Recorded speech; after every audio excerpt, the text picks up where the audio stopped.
Welcome to KV TV.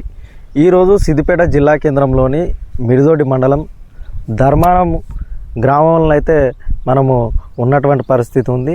నిన్న అకాల వర్షానికి కురిసినటువంటి వడగండ్ల వాన ఏదైతుందో ఇక్కడ ఇదే గ్రామానికి ధర్మారం గ్రామానికి సంబంధించినటువంటి ఒక వ్యవసాయం చేస్తూ రంగబోయిన స్వామి అనే ఒక వ్యవసాయం చేస్తున్నటువంటి వ్యక్తి ఆయన జీవనం కొనసాగించేందుకు ఒక పేద కుటుంబమైనటువంటి ఆయన అప్పులు తీసుకొచ్చి ఈ ఆవులన్నిటివి తీసుకొచ్చి ఆ ఆవుల ద్వారా ఏవైతే పాలు వస్తాయో వాటిని సాదుకొని జీవనం కొనసాగిస్తున్నటువంటి పరిస్థితి. నిన్న కురిసినటువంటి వడగండ్ల వానకు పూర్తిగా ఆయన ఏదైతే ఈ ఆవులను పూర్తిగా సంరక్షించుకుంటూ వాటితో వచ్చినటువంటి ఏదైతే పాలు ఉన్నాయో ఆ గ్రామంలో కానీ ఈ పరిసర ప్రాంతాల్లో ఆయన పోస్తూ ఆయన కుటుంబాన్ని నెట్టుకొస్తున్నటువంటి పరిస్థితి ఉంది.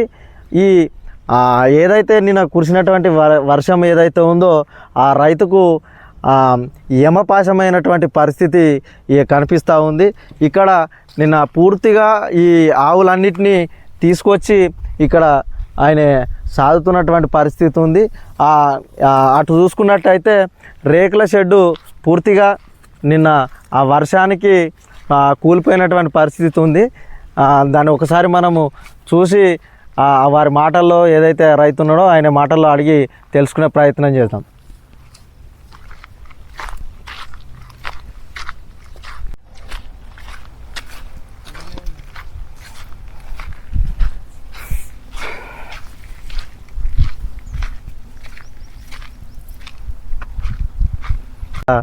రైతు ఈ షెడ్డు నిన్న కురిసినటువంటి వర్షానికి పూర్తిగా ఇది మామూలు ఇన్వెస్ట్మెంట్ కాదు.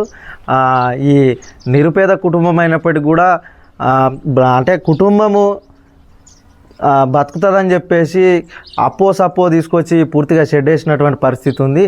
ఈ షెడ్ చూసుకున్నట్టయితే ఇగో ఇక్కడ పూర్తిగా ఆ వర్షానికి మామూలు వర్షం కాదు, ఈదురుగాలతో సంబంధించినటువంటి పూర్తి వర్షం వచ్చినటువంటి పరిస్థితి ఉంది. పూర్తిగా ఈ కనీలు ఈ సపోర్ట్కి సంబంధించినటువంటి ఉంటే ఆ గాలికి అంటే ఎంత వేగవంతంగా వచ్చిందనేది మనము పూర్తిగా ఇక్కడ గమనించవచ్చు. ఇక్కడ నుంచి మొదలు పెడితే సుమారు ఇది 110 ఫీట్లు 150 ఫీట్ల దాకా ఈ షెడ్ వేసినటువంటి పరిస్థితి ఉంది. మామూలు ఇన్వెస్ట్మెంట్ చేయలేదు. పూర్తిగా ఏ రైతు అయినా కూడా ఆరుగాలం కష్టం చేస్తే కానీ అంటే గోమాతకు సంబంధించినటువంటి సేవే చేస్తే 4 రూపాయలు వస్తాయి, పాలు అమ్ముకుంటే వస్తాయి, జీవనోపాధి కొనసాగిస్తామని చెప్పేసి సాహసం చేసినటువంటి పరిస్థితి ఉంది. ఆయన మాటలనే మనము పూర్తి వివరాలు అడిగి తెలుసుకునే ప్రయత్నం చేద్దాం. అన్న నమస్తే. అన్న అంటే ఈ షెడ్డుకు సంబంధించింది మీరు ఎప్పుడు మొదలుపెట్టారు, అంటే ఎప్పుడు ఏ టైంకు వర్షం వచ్చినటువంటి పరిస్థితి ఉంది? మేము ఇది వేసి 2 నెలలు అవుతుంది షెడ్ వేసి. దగ్గర 15 లక్షల మట్టుకు అయినాయి ఖర్చు. కొన్ని ఆడిన అప్పు తెచ్చేసిన ఇంత పాలు ఉంటాయి, ఒకటి 6 లీటర్లు, ఒకటి 10 లీటర్లు, 15 లీటర్ల వరకు ఇస్తాయి. పిల్లలు ఉన్నారంటే చేసుకొని బతామని చెప్పేసి వేసుకోవడం జరిగింది. నిన్న సాయంకాలం 3:30-4 గంటల ప్రాంతంలో మొత్తం గాలి, దుమారం, రాళ్ళు, వర్షం వచ్చేసరికి షెడ్ మొత్తం మా పిల్లలందరూ ఇలానే ఉన్నారు. అంటే మీరు ఈ అంటే వర్షం వచ్చే టైంకి షెడ్ కూలిపోయే టైంకి ఇందులో ఉన్నారా? ఇక్కడనే ఉన్నాం, షెడ్లోనే ఉన్నాం. అంటే మీకు ఇంకా ఏమైనా గాయాలు తగినాయి? మాకేం కాలేదు. నేను బయట ఉన్నా, పిల్లలు లోపలనే ఉన్నారు. ఒక ఆగు సిక్కిపోయింది, కొన్ని ఆవులకు దెబ్బలు తాకినాయి. ఒక ఆగు చిక్కిపోయింది. అందరం వచ్చి మన ఆగుని తీసేసినాం. బాగా సీరియస్ ఉన్నది. అది 3-4 రోజులు కడితే కానీ డాక్టరు చెప్పలేమని చెప్పిండు. అంటే జనరల్గా అంటే ఈ షెడ్డు ఈ నిర్మాణానికి వచ్చేసి ఎంత ఖర్చు అయింది అనుకుంటారు? మొత్తం మనకు 15 లక్షల మటుకు అయింది. ఫించింగ్, జాలీలు, కడీలు.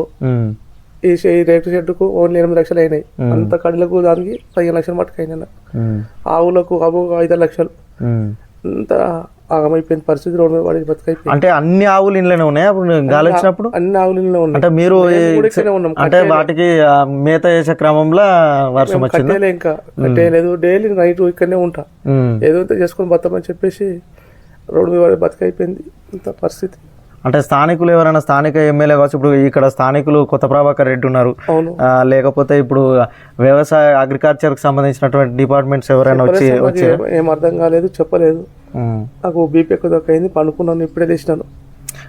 అంటే చూసుకోవచ్చు అంటే అంటే వ్యవసాయం చేసే ఈయనకు పూర్తిగా అంటే అధికారులతో సంబంధం లేకనో లేకపోతే ఈ డిపార్ట్మెంట్ అగ్రికల్చర్కి సంబంధించినటువంటి అవగాహన లేకపోవడం వల్ల ఇట్లాంటి నష్టం అంటే ఈ అధికారులు కూడా ఈ రైతులకు సంబంధించినటువంటి అవగాహన కల్పిస్తూ అంటే ఈ షెడ్డుకు సంబంధించింది కూడా షెడ్లు వేసే క్రమంలో ఇన్సూరెన్స్లకు సంబంధించింది కానీ ఆవులకు సంబంధించిన ఇన్సూరెన్స్లు కానీ ఇట్లా ముందస్తుగా కనుక క్షేత్రస్థాయిలో గ్రామ స్థాయిలో కనుక అవగాహన కార్యక్రమాలు అనేటివి నిర్వహిస్తే కనుక ఈ ఖచ్చితంగా ఇట్లాంటి నష్టాలు వాటిల్లినప్పుడు ఎంతో కొంత తోడ్పాటుగా వాళ్ళకు ఉండేదని చెప్పేసి కూడా చాలామంది గ్రామానికి సంబంధించినటువంటి ప్రజలు అనుకుంటూ వస్తూ ఉన్నారు.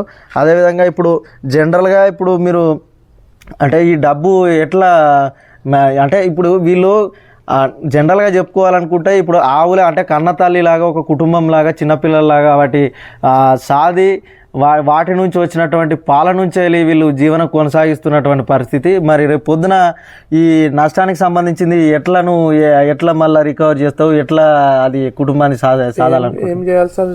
చూస్తూనే ఉన్నారు కదా మీరు, ఏదైనా ప్రభుత్వం నుంచి ఏదైనా సహాయం అంతే ఇవ్వాలని నేను కోరుకుంటున్నాను.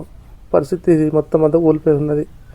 కుదవబరెడ్డి దుబ్బాక నియోజకవర్గము, కుదవబరెడ్డి సార్ ఎమ్మెల్యే సభ కావచ్చు, ఏ సార్ అయినా నాకు ఇంత ఆర్థిక సహాయం అందజేస్తే బాగుంటుందని కోరుకుంటున్నా.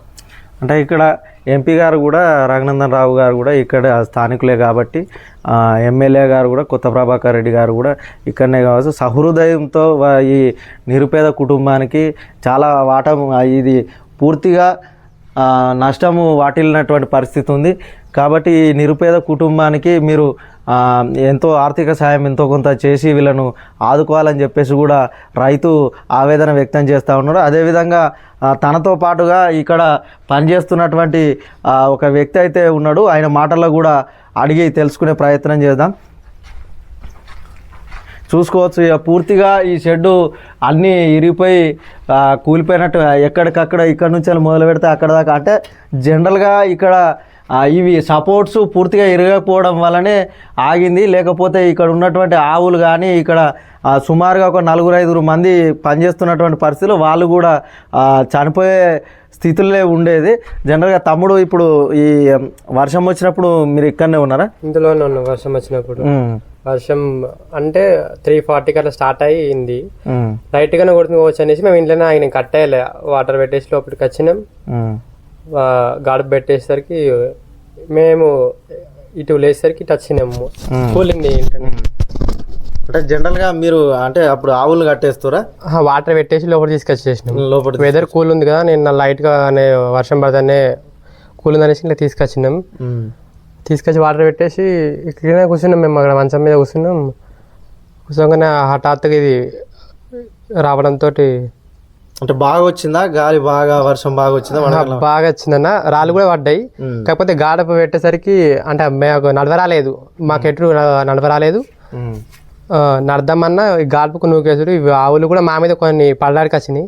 తప్పించుకునే ప్రయత్నంలో మేము తప్పించుకున్నాం. అవి ఏమైనా గాయాలు తగినాయా? మాకు తలగలేవన్న. అంటే ఆవులకు సంబంధించింది ఏమన్నా తగినాయా? ఆవులకు తగినాయి అన్న. అన్ని దాదాపు అన్ని ఇళ్ళనే ఉన్నాయి. ఒక అన్ని కొన్ని కట్టేసినాం. కోసుకపోవడం కానీ ఇవి రేకులు కదా, ఏమైనా కట్ అయినాయి అన్న, మెడల మీద కట్ అయినాయి. రైట్ కలర్ కట్ అయినాయి. అట్లా దాదాపు ఒక 5-6 అట్లా కట్ అయినాయి. దాంట్లో ఒకటి బాగా ఇబ్బంది పడుతుంది. దానికి మెడల మీద ఒకటి రైట్ సైడ్ హ్యాండ్కు, బ్యాక్ సైడ్ రైట్ కాళ్ళకు బాగా దెబ్బలు తాకినాయి. ఇప్పుడు దాని పొజిషన్ అంటే వెటర్నరీ డాక్టర్కి ఏమైనా చూపెట్టారా? వచ్చిండు డాక్టర్ వచ్చిండు. ఏమని చెప్పిండు? ప్రస్తుతానికి అయితే దీని కండిషన్ సీరియస్ గానే ఉందని చెప్పిండు. ఇప్పుడు అది 10 days 15 days అట్లా అయితే కానీ ఇదని చెప్పలేం ఏంటనేసి. డాక్టర్ అయితే అది చెప్పిండు, డ్రెస్సింగ్ చేసుడు. చూసుకోవచ్చు. అయితే వర్షం వచ్చినప్పుడు ఇక్కడ పనిచేసేటువంటి పూర్తిగా ఆయన రైతు కావచ్చు, ఇక్కడ పనిచేసేటువంటి వ్యక్తులు కూడా ఇక్కడే ఉన్నామని చెప్పేసి వాళ్ళ మాటల్లో చెప్తున్నటువంటి పరిస్థితి ఉంది. అట్లే ఈ షెడ్ కూలినప్పుడు 5 నుంచి 6 ఆవులకు కూడా గాయాలు అయినాయి, వాటికి కూడా సీరియస్గా ఉన్నదని చెప్పేసి చెప్తా ఉన్నారు. కాబట్టి ఇక్కడ ఉన్నటువంటి స్థానికులు కూడా ఈ రైతులు కూడా వీళ్ళు ఏం చెప్తా ఉన్నారంటే వాళ్ళకు స్థానికులకు సంబంధించింది అంటే అధికారులు కానీ సంబంధిత ఎమ్మెల్యేలు ఎంపీలు కానీ వారికి ఆ సహాయం ఏదైనా ఆర్థిక సహాయం చేసి ఆదుకోవాలని చెప్పేసి కోరుకుంటా ఉన్నారు. కెమెరామెన్ భూపతితో ఆనంద్, కెమెరామెన్ మహేష్తో ఆనంద్. ఇక్కడ చూసుకోవచ్చు ఆవుకు రైట్ సైడు ఇటు లెఫ్ట్ సైడు గాయమైనటువంటి పరిస్థితి ఉంది. అంటే రేకులు పూర్తిగా షెడ్ కూలి సుమారు 6 నుంచి 7-8 ఆవుల దాకా పూర్తిగా ఆ రేకులు కోసినటువంటి పరిస్థితి ఉంది. ఆ గాయంతో మాత్రం ఆవు అయితే చాలా ఇబ్బంది పడుతున్నటువంటి పరిస్థితి మనం విజువల్స్లో ఇక్కడ చూస్తూ ఉన్నాం. పూర్తిగా వెటర్నరీ డాక్టర్ వచ్చి చికిత్స చేసినటువంటి పరిస్థితి ఉంది. ఈ 2 రోజులు దాన్ని అబ్జర్వేషన్లో పెట్టి తర్వాత చెప్తామని చెప్పినటువంటి పరిస్థితి ఉంది. ఈ మూగజీవులకు రేకులు బాగా కోసి ఇబ్బంది పెడుతున్నటువంటి పరిస్థితి ఉంది.